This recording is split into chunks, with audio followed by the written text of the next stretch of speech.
Bismillahirrahmanirrahim. Assalamualaikum warahmatullahi wabarakatuh. Perkenalkan, saya Tila Fajr Aulia Husna dengan NPM 240010443. Jadi di sini saya akan membuat video mengenai BSS 2, yaitu Basic Sufficient Skill. Pertama, cek instrumen yang dibutuhkan. Pastikan bahwa instrumennya steril, berada pada tempat steril kontainer. Lalu cek anestesi lokal yang dimiliki, pastikan sudah sesuai dan pastikan juga tanggal kadaluarsanya. Kemudian buka pisau bedah steril, siring steril, kain kasa, dan alat jahit steril serta hand screw steril. Pastikan alat tersebut sudah berada di tempat steril.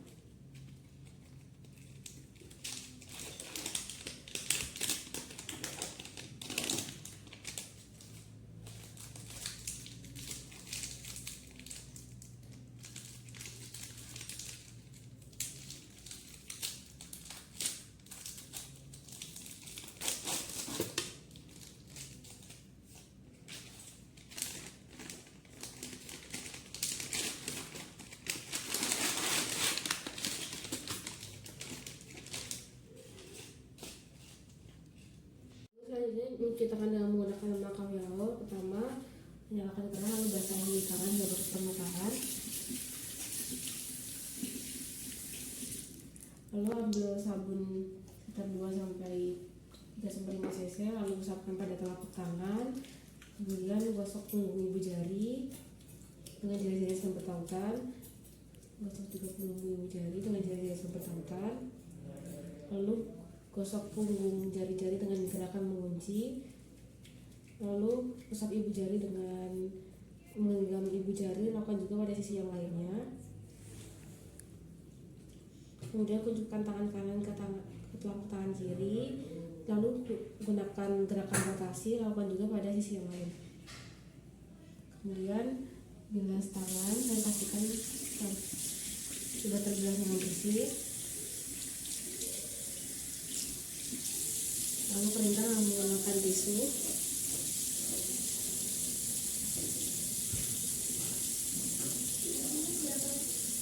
Setelah itu matikan keran. Kemudian gunakan sarung tangan steril.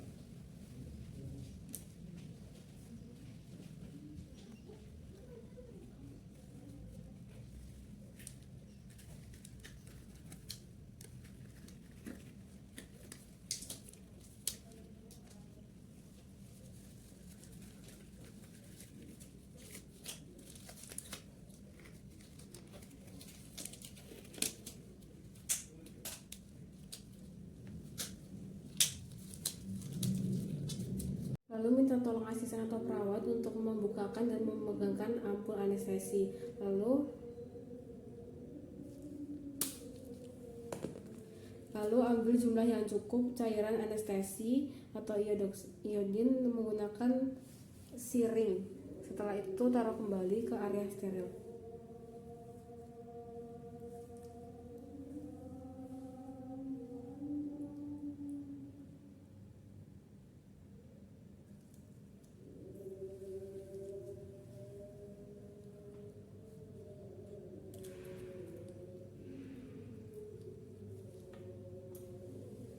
Lalu selanjutnya saya akan memperkenalkan instrumen-instrumen yang akan digunakan. Yang pertama ada needle holder,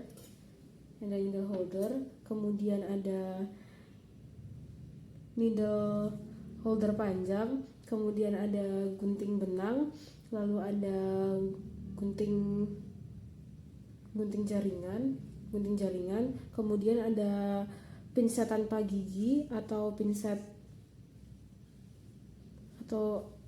tanpa gigi, kemudian ada pinset yang menggunakan gigi atau pinset yang tanpa menggunakan gigi adalah pinset anatomis, kemudian ada pinset dengan menggunakan gigi, lalu ada korset dengan ukuran kecil, lalu ada korset ukuran besar, dan juga ada new scalpel atau pemegang pisau nomor 4. Lalu ada nirbekan untuk menyiapkan instrumen, serta ada mangkok untuk menyiapkan cairan. Lalu untuk menggunakan gunting, Caranya masukkan ujung distal falang dan juga dari ibu jari dan jari manis di kedua lubang, kemudian taruh jari telunjuk di sambungan kedua gunting. Kemudian caranya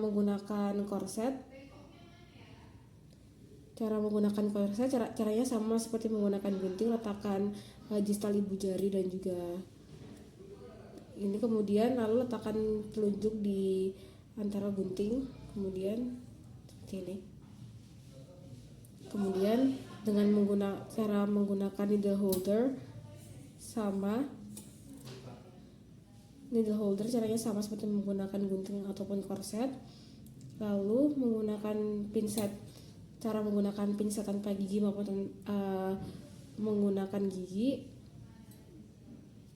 Pinset tanpa gigi atau pinset anatomis ini digunakan untuk jaringan yang halus seperti pembuluh darah. Kemudian pinset yang dengan menggunakan gigi atau pinset shoulder gives ini untuk jaringan keras.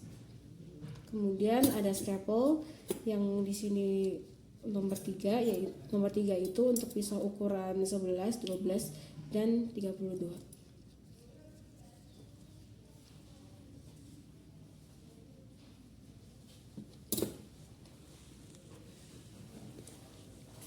Lalu untuk menyayat, lalu ada scalpel nomor 3. Lalu ada scalpel nomor 3 di sini. Nomor 3 itu untuk menggunakan pisau ukuran 11, 12, 32.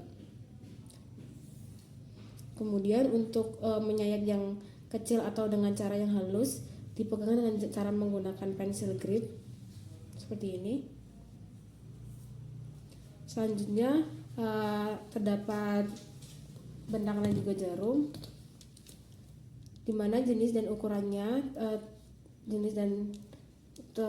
panjang benangnya 75 cm dan ini digunakan untuk cutting. Lalu pertama dibuka terlebih dahulu pembungkus jarum, lalu keluarkan bagian isinya.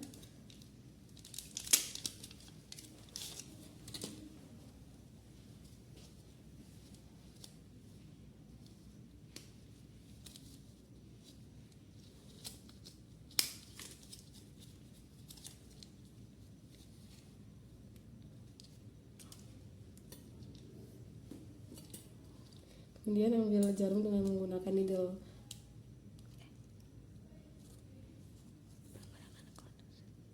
Menggunakan korset seperti ini.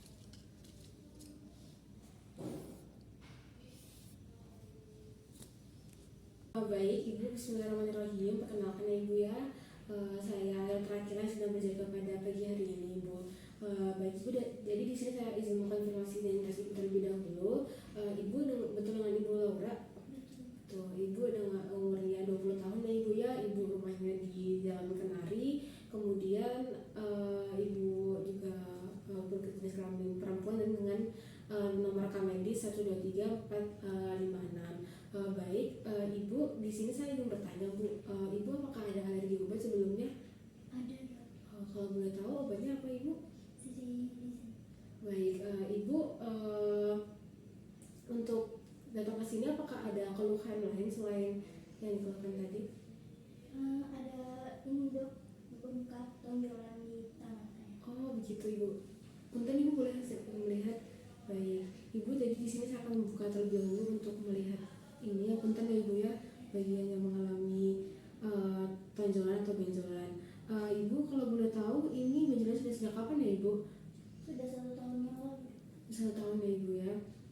Untuk bengkaknya ini Ibu apakah bentuknya tetap seperti ini atau membesar atau berubah-ubah atau bagaimana Ibu? Membesar. Semakin membesar ya Ibu ya. Apakah sampai terasa nyeri begitu Bu? Iya. Sampai terasa nyeri ya Ibu ya.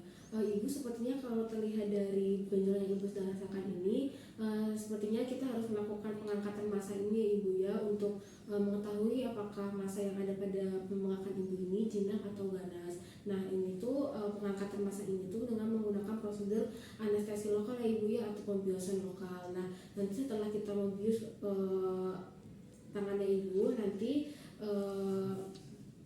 kita akan jahit kembali, dan nanti saya akan tutup ke bagian pembengkakannya itu dengan menggunakan kasa steril begitu ibu ya. Punten ibu, apakah ibu ada yang ditanyakan terlebih dahulu mengenai prosedur yang saya sudah jelaskan? Sudah jelas dok. Baik. Baik ibu, nanti ibu silakan berbaring di meja pemeriksaan, dan saya akan punten ya ibu membuka pada bagian lengan ibu untuk melakukan anestesi lokal pada tangan ibu.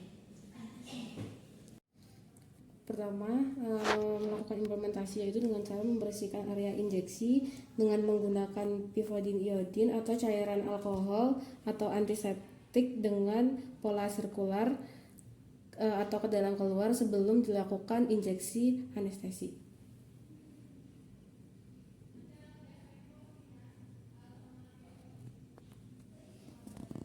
Setelah itu tutup area tindakan dengan menggunakan duk bolong steril.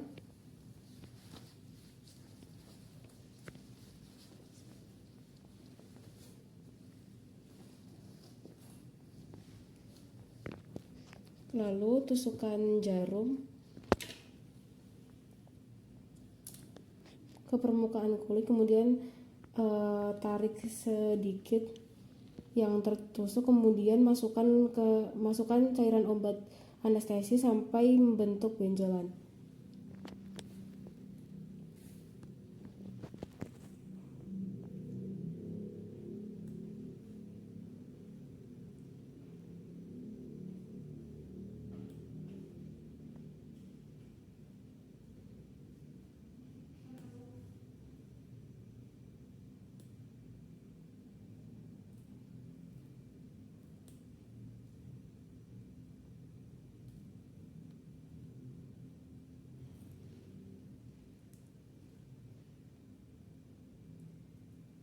Lalu lakukan incisi dengan menggunakan skalpel sesuai dengan kebutuhan pembedahan dengan cara memasukkan pisau secara 90 derajat pada kulit, kemudian digerakkan ke arah 45 derajat seiring dengan melakukan proses insisi. Setelah insisi dilakukan, keluarkan dari kulit dengan bentuk 90 derajat, lalu keluarkan skalpelnya. Lalu ambil dan pegang needle holder, kemudian pegangan material sutur dengan menggunakan needle holder.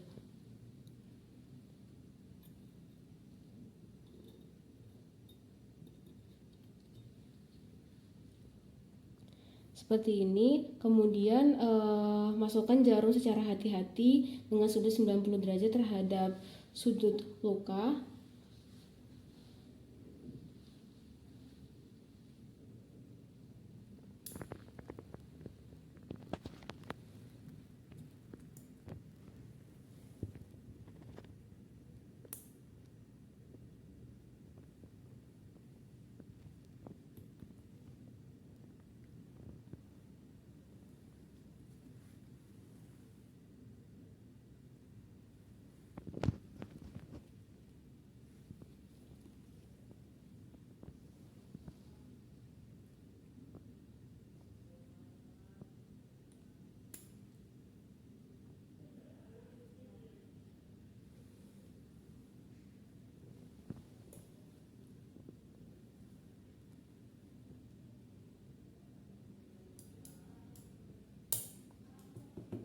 Kemudian gunting dengan menggunakan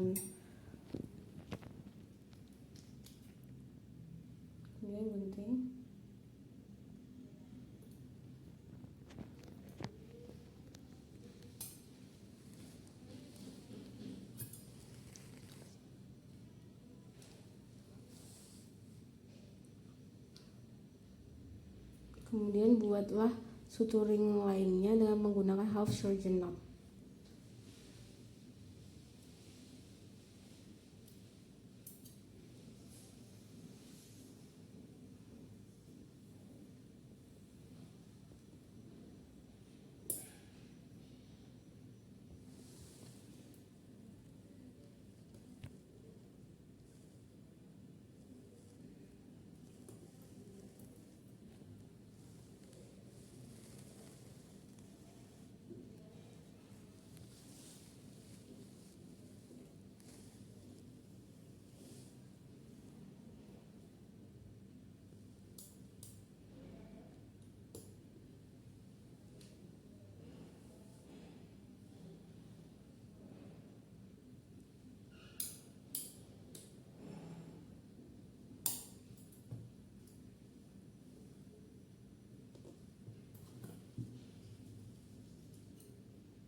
Selanjutnya saya akan menggunakan metode vertikal.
Jadi melakukan evaluasi setelah melakukan sutur. Evaluasi apakah seluruh luka sudah dijahit dengan baik. Evaluasi apakah terdapat pendarahan di sekitar yang terjadinya luka. Setelah semua area sudah dijahit dengan baik, tutup dengan menggunakan kasa steril. Lalu dokumentasikan waktu dan tanggal tindakan dilakukan suturing ini. Kemudian lakukan diagnosis dan jenis tindakan apa yang dilakukan. Kemudian tipe dan ukuran sutur, lalu kesulitan saat melakukan tindakan, lalu menuliskan nama operator dan juga tanda tangan. Alhamdulillahirrahmanirrahim, pembuatan video ini sudah selesai. Mohon maaf bila ada kekurangan selama pembuatan video